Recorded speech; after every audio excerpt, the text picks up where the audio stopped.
오늘 말씀의 제목 좀 영어여가지고 우리 묘영 집사님이 한번 읽어주실래? 예, The most pain, the most wonderful. painful인데 painful. 제가 잘못 줘가지고 가장 고통스러울 때가 가장 원더풀한 때다. 가장 뭐 경이롭고 가장 뭐 멋지고 아름답고 그럴 때다라고 하는 거죠. 그런 제목으로 어쨌든 말씀 전하도록 하겠습니다. 여러분 우리 10절에 보시면 이렇게 나와 있죠. 하늘에 있는 통치자들과 권세들, 이렇게 나와 있어요.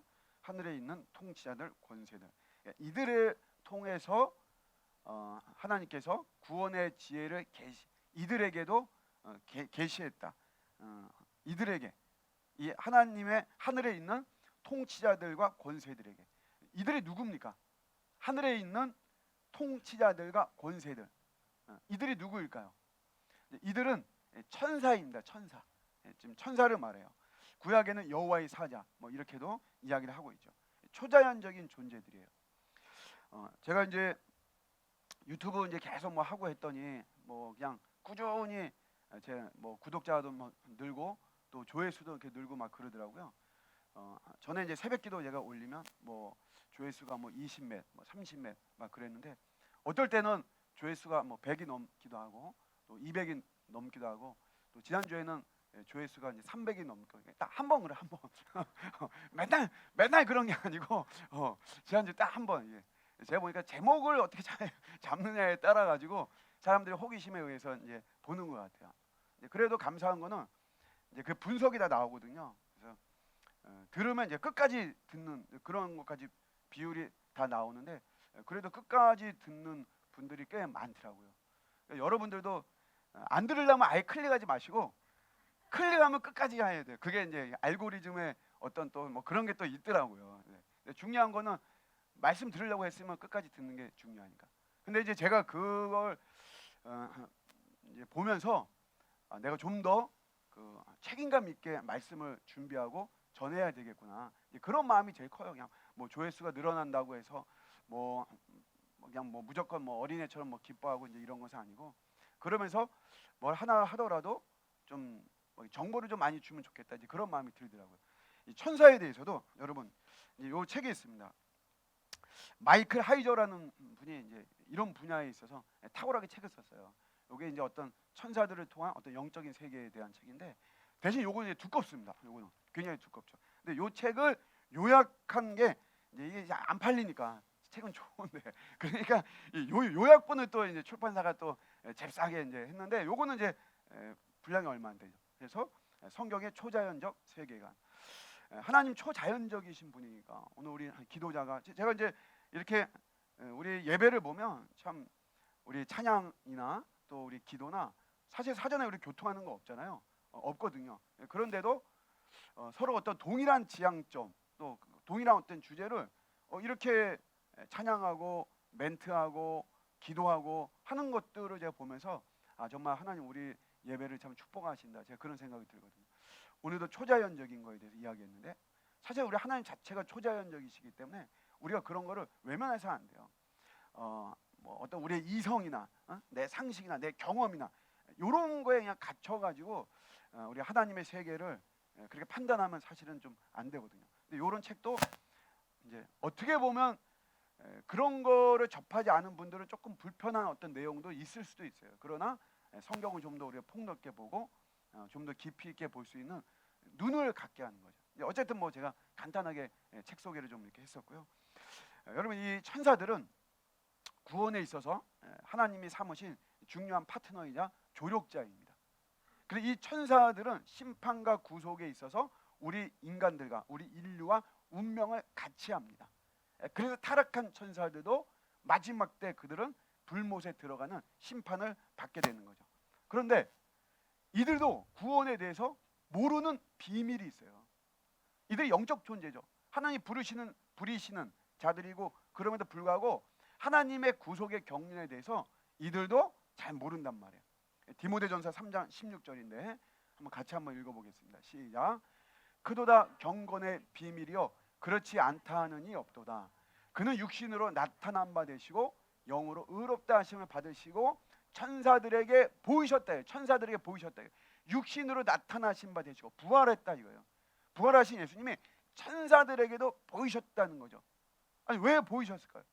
천사들도 모르니까, 천사들도 궁금하니까, 천사들도 예수님의 십자가의 죽음과 부활과 이런 하나님의 구속의 경륜을 잘 모르는 것이에요. 그래서 천사들에게도 예수님께서 부활하신 모습을 보여주신 거죠. 천사들은 신자들의 삶을 예의주시하고 있습니다. 천사들도. 고린도전서 4장 19절인데 같이 한번 읽을게요. 시작. 내가 생각하건대 하나님이 사도인 우리를 죽이기로 작정되자 같이 끄트머리에 두셨음에 우리는 세계 곧 천사와 사람에게 구경거리가 되었노라. 바울이 천사나 사람들에게 구경거리가 자기가 되었다 이거. 완전히 막 끄트머리 된 거죠. 자기가 막 엄청난 환란 속에서. 근데 여러분이 천사들도 바울을 주시하고 있다는 거죠. 말하자면 신자들을 주시하는 거예요. 하나님의 말씀을 붙잡고, 떡이 아니고 말씀을 붙잡고 사는 하나님의 자녀들의 삶은 어떻게 되는가 하고 천사들도 지켜보고 있는 거죠. 그런 천사들에게도 구경거리가 될 정도로 바울이 완전히 고통의 고난의 이런 삶이다. 이제 이거를 이야기를 하는 거죠. 그러니까 그들도 지켜보는 거예요. 왜냐하면 하나님이 어떻게 구원하실지 구원하시거든요. 근데 어떻게 하나님이 구원하실지 이런 거를 모르기 때문에 신자들의 삶을 또 예의주시하는 이런 모습이에요. 그러니까 천사들도 모르는 비밀이 있습니다. 그런데 오늘 말씀에는 이 비밀을 아는 자가 있다는 거예요. 아는 그 세력이 있다는 거죠. 이 하나님의 구속의 비밀을 아는 세력이 어디라는 거예요? 그게 교회라는 거예요. 그게 교회. 구원에 대한 하나님의 각종 지혜가 교회를 통해서 계시가 됐어요. 구약에서는 이스라엘 사람들만 구원받습니다. 구약 시대에는. 그래서 이 사람들 할례 받고, 근데 무조건 혈통적으로 이스라엘 사람이라고 다 구원받는 것은 아니에요. 구약 시대에도 하나님을 믿어야 돼요. 그냥 그들의 하나님의 어떤 정체성 표시에서 할례를 받고 율법을 지킨다라고 해서 그들은 구원받는 게 아니에요. 구약 시대에도 자동적으로 구원받고 혈통적으로 그런 거 없습니다. 이스라엘 사람이기 때문에가 아니고 이스라엘 사람이어도 하나님을 믿는 자가 구원받는 거죠. 근데 우리 신약으로 와서 예수님께서, 근데 그거는 하나님의 예표죠. 우리 인간 죄인들을 구원하시기 위해서 하나님의 예표와 전 인류를 구원하시기, 택자를 구원하시기 위한 과정 속에서 예표로 이스라엘을 택하신 거죠. 이제 예수님이 오신 거예요. 그래서 예수가 소중한 거예요, 여러분. 그래서 구원에는 예수밖에 없어요. 아무리 우리 기독교가 독선적이고 배타적이고 뭐라 욕을 먹어도, 아니 구원은 예수의 죽음을 통해서, 예수 그리스도의 십자가를 통해서 이스라엘 사람이 아닌 우리도 믿음을 가지고 믿음을 표현함으로 말미암아 우리가 구원받았기 때문에, 우리 이방인이잖아요. 이스라엘 사람들이 아니잖아요. 우리가 유대인이 아니란 말이에요. 지금 에베소서는 그 핵심이 바로 그거예요. 그래서 너희들도 예수를 통해서 구원받았다. 옛날 구약 시대 이스라엘 사람들처럼. 그래서 예수밖에 없다는 거예요. 예수밖에. 근데 예수 외에 옛날 자꾸 구약의 시대로 돌아가고 율법을 고집하고 하는 사람들의 대항해서 쓴 책이 바로 갈라디아서고, 성경이 여러분 이렇게 흘러가는 것이에요.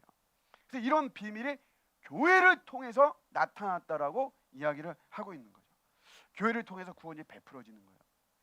그러니까 여러분, 교회가 왜 중요한지 아시겠죠? 교회가 단순히 우리의 땀과 눈물이 담겨져 있기 때문에 소중한 거다. 그건 너무 순진한 거예요. 물론 그것도 중요하죠. 오늘 우리 후배 전도사님이 이렇게 특송했지만 원래 다니는 그 원래 성가대 지휘도 하고 뭐 그러는데, 그 교회가 이렇게 분열되는 어떤 이런 모습.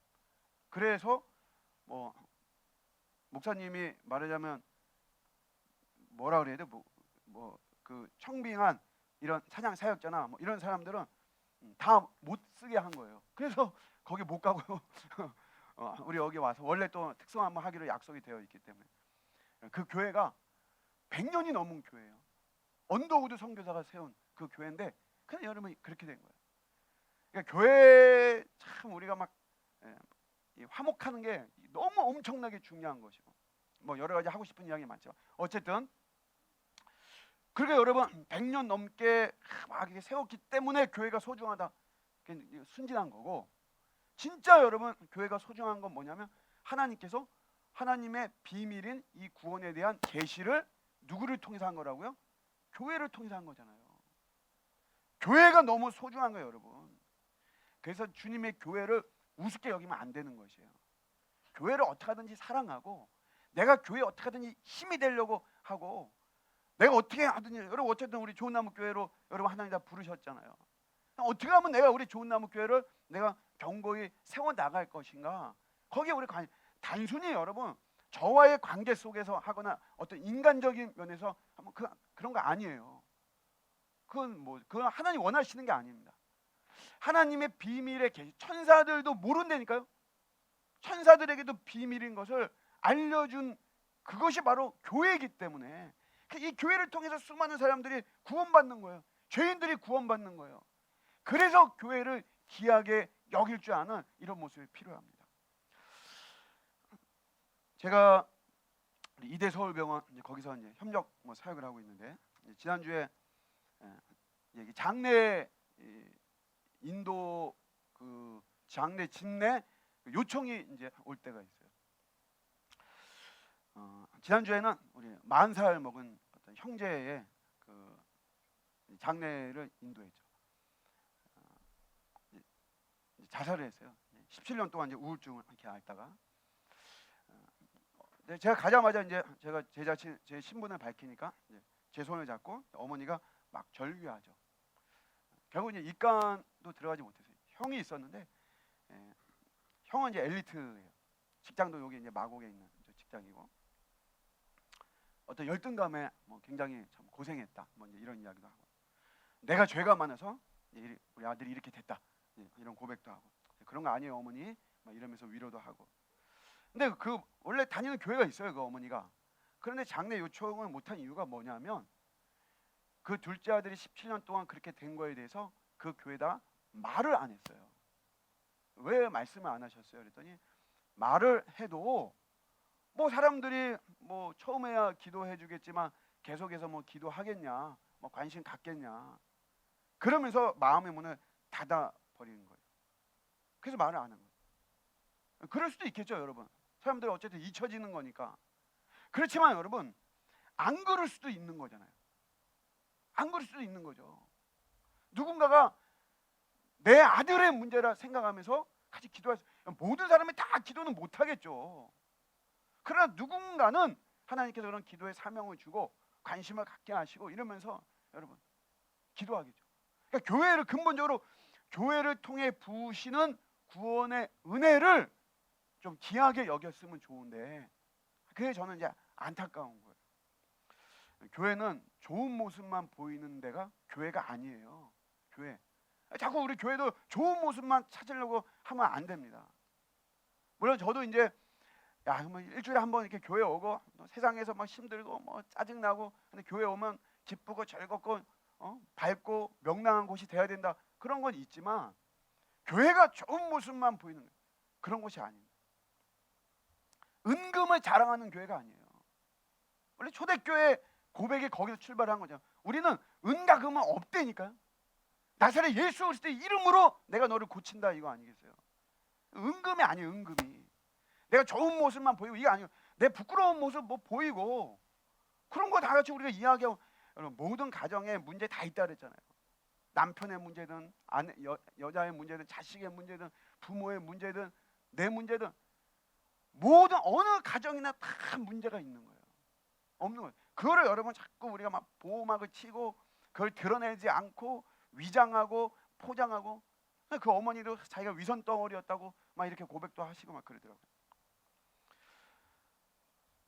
제가 그분의 그런 걸 하면서 혹시 우리 교회도 여러분들 중에도 아픔을 숨기시는 분은 혹시 있지 않을까, 그래서 제가 말씀을 드리는 거예요.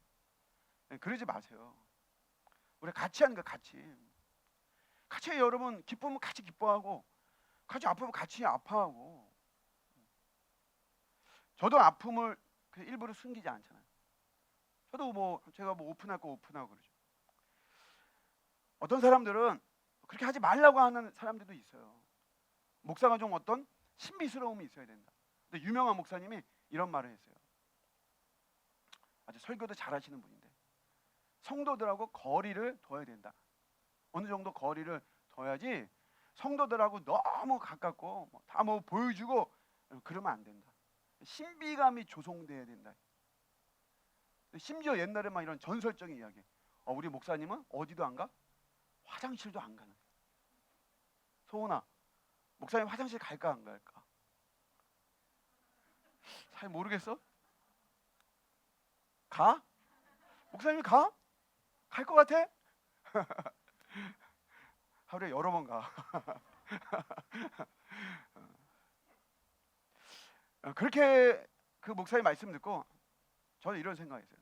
저분은 유명한 설교자는 될 수 있지만, 이미 유명한 설교자니까 유명한 설교자는 될 수 있지만, 제자를 삼는 리더는, 유능한 리더는 될 수가 없다. 제가 내리는 결론이에요. 예수님의 제자 훈련은 제자들과 함께, 물론 이 시대가 다르죠. 지금과 그때는 여러분 다르지만 그 본질은 우리가 가져오는 거죠. 뭐든지 그 본질과 핵심을 가져오는 거죠. 함께 먹고 함께 자고. 오픈이 여러분 필수적이에요. 오픈하면 비록 허물도 보이겠죠, 여러분. 그렇잖아요, 여러분. 다 허물도 보이고 다. 원래 부부간에도 아내의 핸드백은 보지 않는 게 그게 기본이라고 그러더라고요. 거기까지 보면 다 그 허물이 보인다는 그 안에 그런 말이 있는 거죠. 오픈하면 허물이 되는 것도 있겠지만 감추지 않고 우리 같이 오픈하면서 같이 몸부림치면서 하나님의 구원을 갈망하는 이런 모습이 더 중요한 거죠. 베일에 쌓여가지고 신비감을 조성하는 그런 것이 아니라 내 가정을 오픈하고, 나를 오픈하고, 내 자녀의 삶을 오픈하고, 내 연약함을 오픈할 수 있는 자기 개방의 환경에서 인격적인 성장이, 공동체는 이루어지는 것이에요. 그러면서 많은 문제들이 여러분 해결되어지는 거예요. 그게 제가 예를 든 이분도, 교인 중에 누가 17년 된 자기 그 아들의 우울증을 누가 해결할 수 있겠어요? 해결 못하죠. 그러나 그런 과정 속에서 함께 아파하고 함께 기도하고 하는 과정 속에서 누가 문제를 해결해 주십니까? 그렇죠. 성령 하나님께서 그런 문제들을 해결해 주시는 거예요. 교회를 사용하시는 하나님의 구원 경륜을 절대로 잊지 않기를 주님의 이름으로 축복합니다. 이렇게 교회를 통해 구원이 베풀어지는 것은 11절에 나와 있듯이 영원부터 예정하신 우리 삼위 하나님의 뜻이에요. 뜻. 하나님의 뜻은 절대적이라고 그랬잖아요. 교회를 통해서 하나님의 구원은 막강하게 행사가 되어지는 것입니다.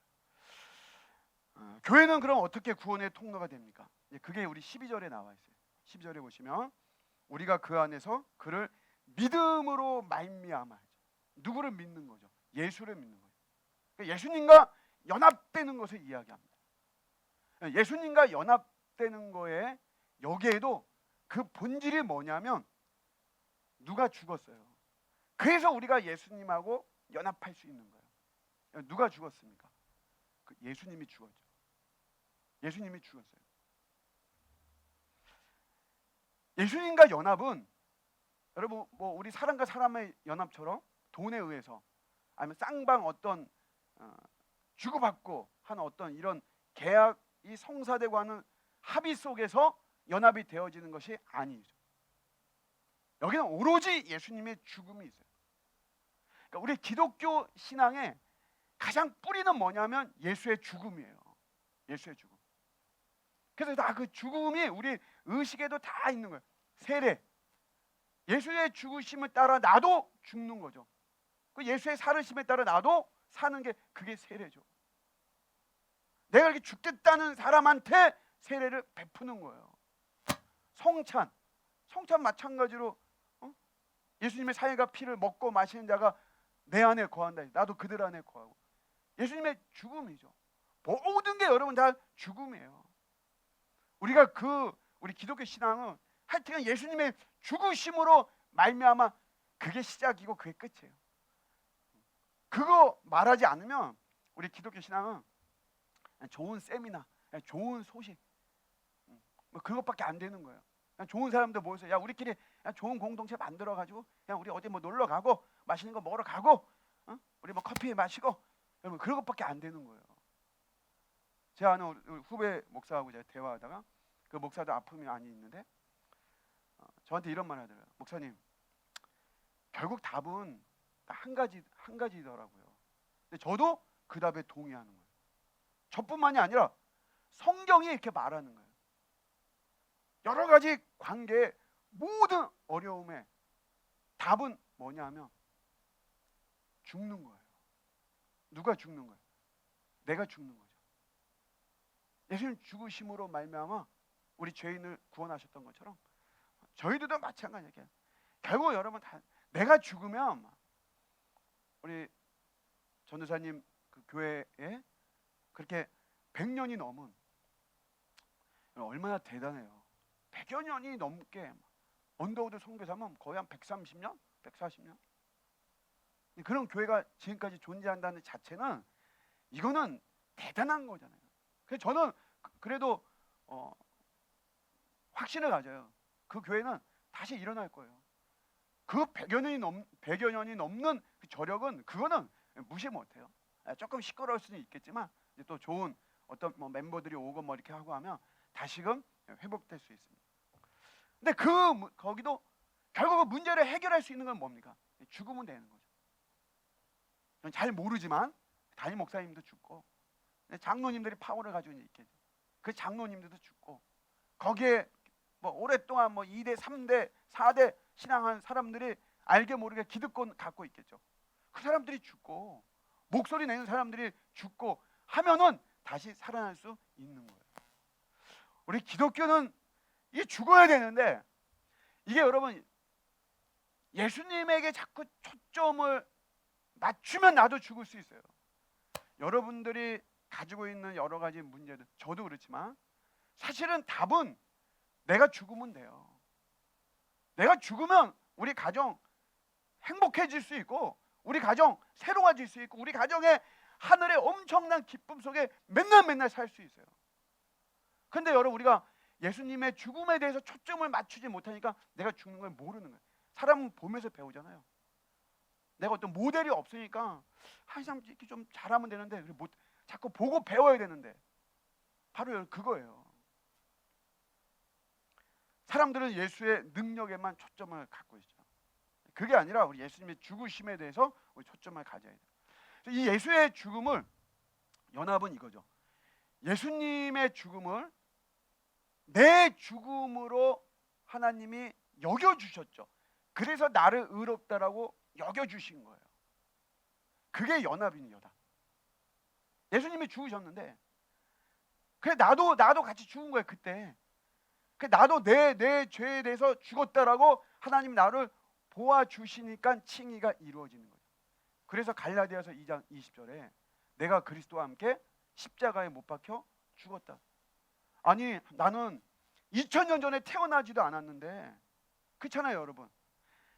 그러니까 그게 바울의 고백이면 바울 가지고 이야기해도, 바울은 여러분 십몇 년 전에, 갈라디아서는 예수님 사후에 한 십몇 년 정도 이렇게 우리 지난 걸로 봤는데, 그때 여러분 바울은 갈보리 십자가에 없었다니까요. 예수님하고 바울하고는 잘 몰라요. 5살에서 10살 차이로 우리가 보지만 그때 없었어요. 예수님이 실존에 계실 때 바울은 예수님을 실물로 한 번도 본 적이 없어요. 봤다면 성경에 기록했겠죠. 근데 그런 구조는 없어요. 그러니까 그때 십자가에 죽지 않았는데, 그 다음에 그게 내 고백으로 쳐도, 우리의 고백으로 쳐도, 우리 2000년 전에 태어나지도 않았는데 내가 그리스도와 함께 십자가에 못 박혔나니 내가 죽었다. 아니 내가 그때 태어나지도 않았는데. 근데 믿음으로 주님의 죽으심을, 그게 내 죄를 지고 죽으셨다라고 우리가 같이 믿는 거죠. 그때 나도 죽었다, 예수 죽을 때 나도 죽었다라고 하나님이 여겨주시는 거예요. 예수가 내 죄를 갖고 죽었다 이거죠. 그때 너도 같이 죽었다. 하나님 나를 그렇게 봐주셔서 너는 죄가 없다라고 칭의를 해주시는 거예요. 그래서 이제는 내가 산 것이 아니죠. 내가 산 게 아니잖아요. 나는 죽었으니까.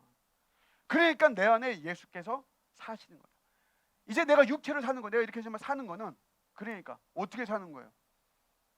나를 사랑하사 나를 위하여 자기 몸을 버리신 하나님의 아들 예수를 믿는 믿음으로 우리가 사는 것이에요. 예수님의 연합에는 예수님의 죽으심이 반드시 이게 들어가 있는 거예요. 예수님이 죽으셨기 때문에 우리가 예수님과 연합되어지고 죄가 없는 것을 여겨주시니까 하나님을 아버지라고 우리가 부르며 하나님의 자녀가 되고 하나님 나라의 백성이 되어지는 거예요. 예수 때문에. 그래서 예수의 공로예요. 예수의 공로. 그래서 예수를 붙잡는 겁니다. 예수님은 자신의 피를 믿지 않는 자와 자신의 죽음을 인정하지 않는 자와는 결코 연합하지 않는 거예요. 아무리 인간적인 똑똑함을 가지고 인간적인 잘남을 가지고 온다고 해서 야, 네가 나와 네가 내 편이 되어주면 내가 든든하겠다. 너는 너의 재력과 너의 학력과 너의 경력이 나한테는 도움되겠다. 손잡자. 예수님은 그런 거 없어요. 부유하든 가난하든 주님이 죽으셨습니다. 나를 위해 죽으셨습니다. 내 죄를 다 가지시고 죽어주셨습니다. 그거를 믿고 고백하는 자와 그 사람이 비록 이 세상에 비천하고 십자가 예수님 옆에 있었던 그 강도처럼 그 사람들처럼 이 세상에서는 다 손가락질하는 사람일지라도 그 예수의 죽으심이 나를 위한 죽으심임을 믿고 고백하는 사람과 예수님은 연합하는 거예요. 그래서 이런 연합을 믿기 때문에 바울이 하나님 앞에 담대함과 확신을 가지고 나간다라고 고백하는 거잖아요. 13절에 이런 믿음이 있기 때문에 바울은 자신의 환난에 대해서 낙심하지 말라고 이야기를 하는 거예요. 그래서 그냥 여러분 바울이 좀 배포가 크고 맷집이 세가지고 야 내가 환난 받는 거 대 너 낙심하지 마 이런 말 하는 게 아니에요. 예수 그리스도를 절대적으로 믿는 믿음이 있기 때문에 그래서 내 환난에 대해서 낙심하지 말라고 이야기를 하는 거죠. 환난에 대해서 우리가 오해하는 게 있어요. 오해하는 게. 오늘 이걸 잘 들으시고 여러분들이 환난을 대하는 태도가 바뀌었으면 좋겠습니다. 저도 그 부분을 위해서 제가 기도했거든요. 사람들은 이렇게 이야기해요. 나 이 환난이 끝나면, 나 이 고난과 나 이 고통이 끝나면 나는 그때 영광이 올 거야.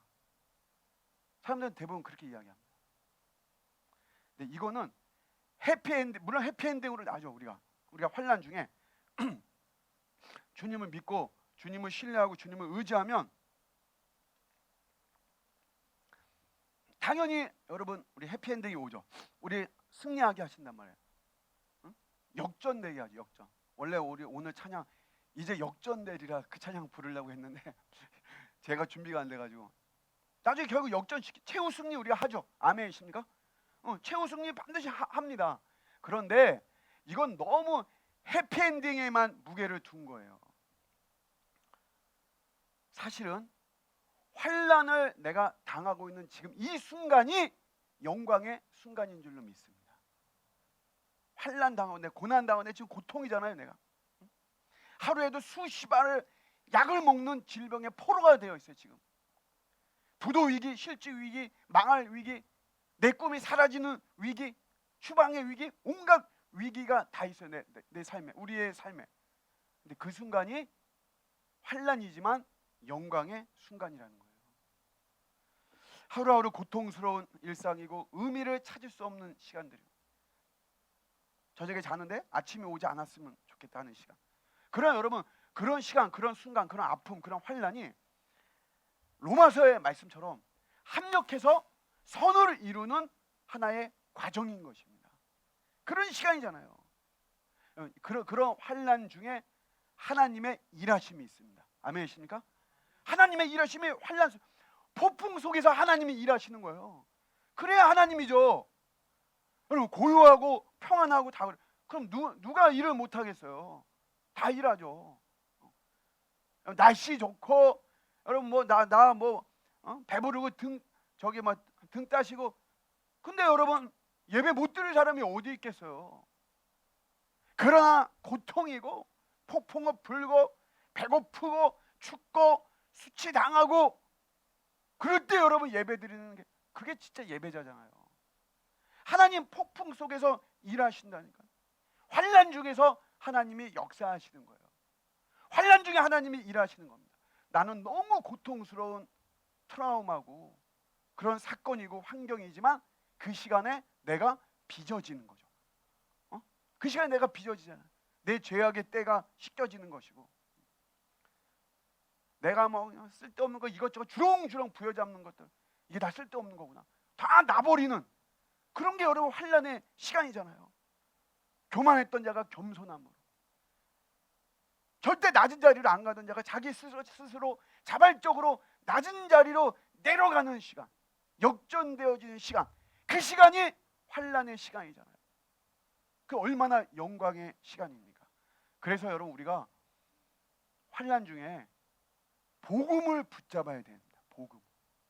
복음이 뭐예요? 복음 한마디로 간단하게 말 복음은 하나님이 나를 사랑하신다. 그 복음이잖아요. 세상의 모든 사람들은 다 우리 서로 이용하려고 그러잖아요. 마음에 안 들면 그냥 내팽개치고. 그러나 하나님은 그런 거 없단 말이에요. 우리가 지저분하고 냄새나고 우리 기도자 기도한 것처럼 그래도 그 순간에도 하나님은 나를 주목하시고 어떻게 하든지 나를 도우시려고 그래서 나를 기도의 자리에 두게 하시고 하나님 예배하는 예배의 자리에 두게 하시고 그러면서 하나님을 사랑을 경험케 하시려고 하나님은 나를 사랑하신다. 어디 써 있어요? 성경에 쓰였네. 그게 복음이잖아요. 복음. 그런 복음이 더 어디 있어요 여러분? 사람들은 도와도 어느 정도 돕고 야 내가 더 이상 도울 수 없다 짐이 된다 그럼 다 여러분 다 그러는 거잖아요. 사람들은 그래도 변함없이 한결같이 내가 너 짐 져줄게 그러면서 끊임없이 사랑의 눈길로 나를 바라보시고 품어주시고 이게 복음의 복음. 그래서 우리가 이 복음을 붙잡으면 환난 중에도 용기를 낼 수 있는 거죠. 용기는 거기서 오는 거예요 여러분. 하나님 나를 사랑하시는구나. 용기는 거기서. 그래서 모험도 하는 거예요. 모험도. 쉽게 안 가는 길도 우리가 가는 거예요. 하나님 나를 사랑하시니까. 사람이 그 사람은 어떤 뭐 능동적이고 적극적이요. 그런 사고방식이야. 그래서 모험을 하는 거야. 그런 거 아니에요. 내가 복음을 붙잡기 때문에 하나님 나와 함께 하시고 나를 사랑하시고 이런 거니까 내가 죽는 그래 내가 죽자 그 자리도 가는 것이고 사자굴도 가고 불 속에도 가고 어디든지 여러분 다 가는 겁니다. 그러니까 복음은 우리가 잘 소화하면 잘 믿으면 내가 실패하거나 부족하거나 결핍하고 낙심할 때도 낭망하지 않아요. 절망하지 않습니다. 내 뜻대로 안 돼도 절망하지 않아요. 근데 복음을 붙잡으면 또 좀 잘 될 때 있죠. 우리가 성공할 때도 있죠. 내가 뭐 여러 가지 소유할 때도 있죠. 복음을 잘 소화하고 복음을 진짜 잘 믿으면 여러분 그렇게 잘 될 때에도 교만하지 않습니다. 우쭐하지 않아요. 사람 무시하지 않습니다. 사람들하고 잘 어울리는 거예요. 겸손하고 오히려 그리고 활용에 대해서 고민해요. 어떻게 하면 하나님 나에게 주신 이 은사들을 내가 하나님 나라를 위해서 사용할까? 거기에 대해 막 고민하는 거예요. 저는 애터미라고 하는 회사 이게 다단계 같은 어떤 그런 마케팅을 쓰고 막 저는 좋게는 안 봤었는데 그래도 엄청나게 좋은 일을 많이 하시더라고요. 근데 그분이 이런 고백이 저의 마음을 울렸어요. 자기가 막 다 모든 게 망하고 자기가 다 죽게 되고 막 이래서 어차피 죽을 건데 하나님 내가 5명만 전도하고 죽게 해주세요. 그랬다 그러더라고요. 그래서 자기가 있는 거 물건 남은 거 그거 그냥 거의 싼값에 주고 막 이러면서 사람을 만나서 복음을 전하고 하는 속에서 하나님이 다시 기회를 주신 거예요. 그래서 그의 머리는 자기가 모든 다 하나님을 위해서 쓰겠다라고 하는 어떤 그런 모습. 우리가 이제 그런 거는 우리가 좀 사실 본받아요. 저도 그래서 다시 한번 돌아보는 거죠. 그렇구나. 하나님이 주시는 우리 교회도 여러분 작은 교회지만 그래도 우리 교회에 어떤 그래도 뭐가 있잖아요. 새벽에 우리 같이 와서 기도하는 우리 친구 목사 있는데 그 목사가 저한테 물어보는 거예요. 뭐 말하자면 뭐 교회 운영비도 꽤 나가고 할 텐데 어떻게 이렇게 하냐. 근데 어떻게 하죠. 어떻게든 지금 하고 있잖아요. 하고 있고 어쨌든 잔액도 있고 막 이런 거에 대해서 우리가 그냥 고민해야지 막 무조건 막 싸우려고만 하는 것이 아니에요. 복음의 능력을 믿는다면 여러분, 결론이에요. 환난 중에 교회를 통해 하나님의 구원의 계시가 있습니다.